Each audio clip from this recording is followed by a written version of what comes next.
Well, welcome to a new school year, and I really hope that your language learning this year is really successful and that you enjoy every bit of it. And I want to talk today about some techniques that you can use to follow a language lesson which is delivered in something other than English. And if you're new to the school, this may be a new approach for you, and I want to promise you and assure you that it can be very, very successful if we do and you do a few simple things. Before I get to that, I want to take you back to when you were little and tiny and you were learning your own language for the first time.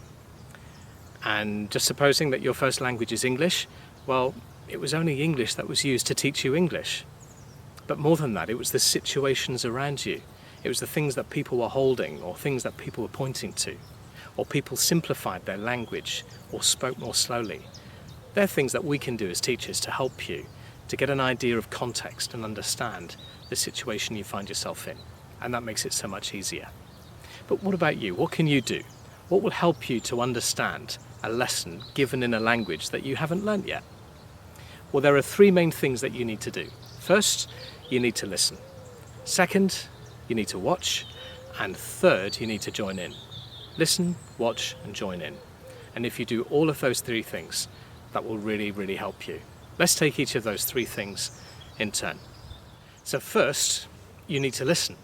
And you need to listen to the whole thing. Don't worry about the words you don't understand. Just focus on the words that you do. And one technique that we can use quite a lot at the beginning is to use cognates. This is to use words that really are French words or really are Spanish words, but they sound a little bit like English words. And in a sentence of about 12 words, you might understand perhaps 6 of those words, and that will be enough to get a good idea of what we're talking about and what you need to do. And all those gaps get filled in later.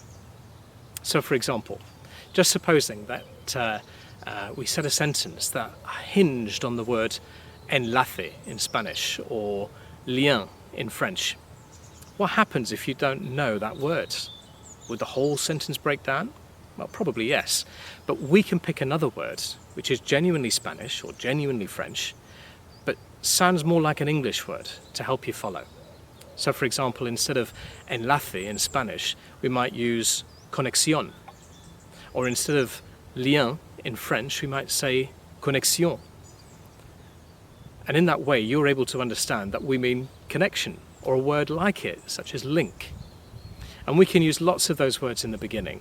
And as you go through the school and as you go through the year, we'll use fewer and fewer of those words and more words which are authentically French and authentically Spanish to help you to push on and to progress.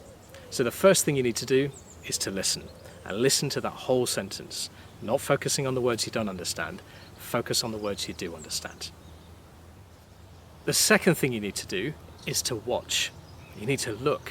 You need to have your eyes in the direction of the teacher, because there'll be things that we do, clues that we can give you, either with our facial expressions or gestures with our hands, things that will help to get across the meaning of words that you haven't heard before, particularly if these are words that don't sound like English words. Or there might be things on the screen behind us. It could be a word or a part of a word, a picture or a tiny part of a picture that will help you and support the descriptions we give. So for example, if you put the watching with the listening, that's a very powerful combination. Perhaps we're talking about, I don't know, something you did at the weekend, and we might show you a tiny, tiny, tiny part of a picture of perhaps, I don't know, a football or maybe a TV or something like that, where we've got most of it covered up, but we give you a description of what we're talking about, using lots of words that sound a bit like English words. And when you put together what you can hear with what you can see, that's very, very practical and very effective in helping you to understand what we're talking about. And there's also the bubble cards. We have these things on the display all the way around the room, and particularly at the front where you're looking, that will give you the words and phrases you know to be able to keep going through the lesson. And thirdly, you need to join in. It's really important that you take an active part in the lesson. If you think about a football match, you could either be a spectator in the stands or a player on the pitch. It's the same football match, but your experience of it is different. And it's really important that you join in with everybody else. And all the words and phrases that you need to be able to keep going through the lesson, you'll see on the screen. And they're there to support you. And when you want to pitch in and to chip in, you'll be able to use those bubble cards on the wall as well, those cloud-shaped cards that go up at the right moment, just to help you to keep going and speaking spontaneously in a foreign language.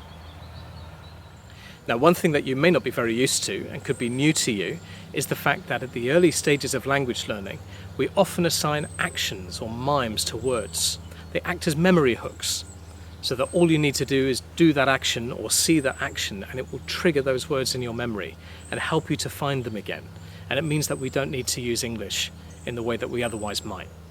And so we'll ask you that in the lessons that you pitch in with everybody else and you do those actions too. Even if for you individually it's not that helpful, for somebody else that may be really helpful. And they don't want to stand out and look as if they're on their own. So join in with them and we all learn together. And remember in our lessons that we do lots and lots of pair work. And it means that when we're starting off as a whole class and we're joining in together, you join in too, because the very next stage of the lesson is likely to be a pair work activity where you work with somebody else. And it means you all get a chance in the classroom to be speaking, but you're just speaking to the person next to you. You're not having to speak in front of everybody else.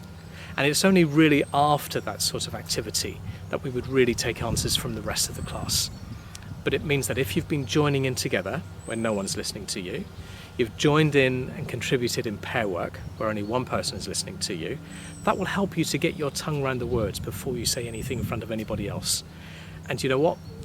Mistakes are welcome. We like mistakes. Don't worry about mistakes.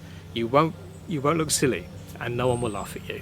So join in, take part, make the most of all of your opportunities, and you'll find that your French or your Spanish, whatever the languages that you're learning, will go from strength to strength, and very quickly you'll be speaking spontaneously straight off the top of your head.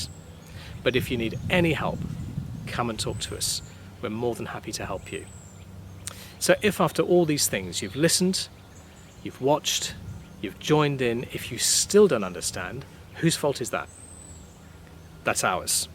And we will help you, so don't panic. Just let it go straight over your head, and the next thing will be very straightforward for you. So good luck, have a good year, and by this time next year, well, you'll see just how much progress you've made.